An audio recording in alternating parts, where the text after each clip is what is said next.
Mfana chikombera, uriko here? Aiwa, mfana wangu warova, boy here? Iriko zvangu Rastaman.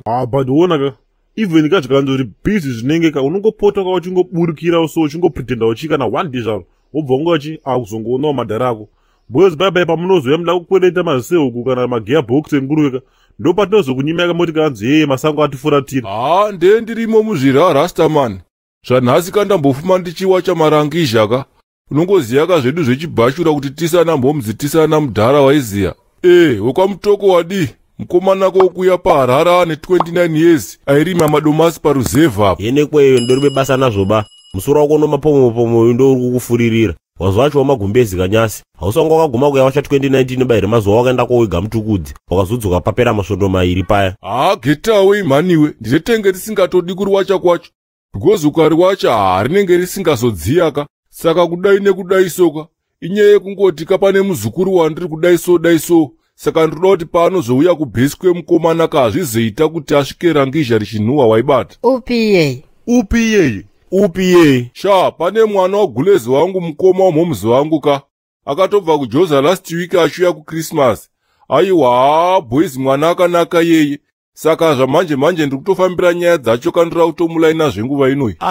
Ichi chinohwara ichi. Ihama bakani? Hama yekuita sei naye maganvosta. It's just a cousin, haisi hama iyo. Gawe tetekera zvekutauriwa nowafanawo. Wagoredzi wasataura zvinhu zvinozwasanisa mangwani. Inzwai boys, muri kuona inini, muri kuona mwana wagulezi vangu kudhara ikoko. Hana dzedu dzakatongoroverana kapa first sight. Ndaona ndatomuroora mwana iyeye once. It's a nice move gangster. Itongotorai munhu muise padhenika. It's not even a big deal even kwedu kuAustralia uko. Vanhu vanotoroora macousins avo. Ndo Makuna ape wapfana hamukutiitira waya. Are you mad in house? Guys, cousin yako kudi kwacho. Hama dzako idzodzo. Tetekere muzi wafana wangu. Kana uno hanzvadzi yokumhuri mako, angove mwana wakwaba mukuru, wakwaba munini, womuning'ina kana womukoma wanyoko wako, vanhu wavo wese hanzvadzi dzako wazwa. Paribe kana chitsotsi ipapo. Okay. Let me tell you guys, rege fire na sikeke, vanhu ivo vakava, hama dzenyu chaidzo mabata. Zvekutoti chiro zvakanzi vari kurorwaka. Unogona kutoenda ukatomira sababa kwete Makuna mula kuchiitira mahumbwa. Zvekupenga izvo inzwai munzwe maJamani. Muzukuru uyu handina kana kutombokura naye maiziya. Plus pamusoro pazvoka inini ndina amai 1 handitomborina kana ana mai 2. Munhu wandisingakwanise kulaina chete kandi mhomuzi vangu nevana vandaberekwa navo mudumbu rimwe chete namhomuzi vangu. Izvo zvekuti mwana wakwagurezi yatova ani necessary drama mukuru wangu. Naye zvako iwe zvangozara izvi. Australia kana even kakuindia uko vanhu vanoroorana paukama hwavo ipapo.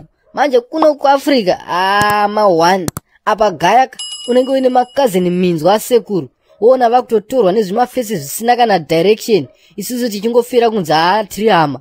Inini hangu boys handibhelieve kuti tiri hama ndezvekudhara izvo. Straight mayuti vaudze mwana wamai guru vangu kwete wamai vangu. Next year ndatoona muzukuru ane bhazi ndomutengera kateneti rakanyorwa kunzi economic asset. Ko zvagara kababa handiti economic asset futi here? Ndo pamune makubvunzo kuti kwaise mvura isiri kunaya muchita Makuna yakadai aya. Haipfi akanaya wafana. Kana nyika yacho mukuti neta mari chere. Haiwawo kana gawe ramukuchema tiri kukusanisai rambofe makarigona muchita izvo muri kuita izvo. Mudhara mvura yekuita sei yacho? Siyai mayutsi abanda apa zekuganvost. Zvaendwa boys. Inini ndakubvisika kandakanolaina muzukuru.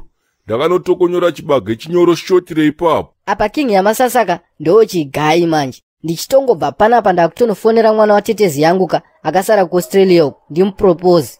Rega ndisuduruke panapa inini. Bozika apa kandona kugumbuka kapa.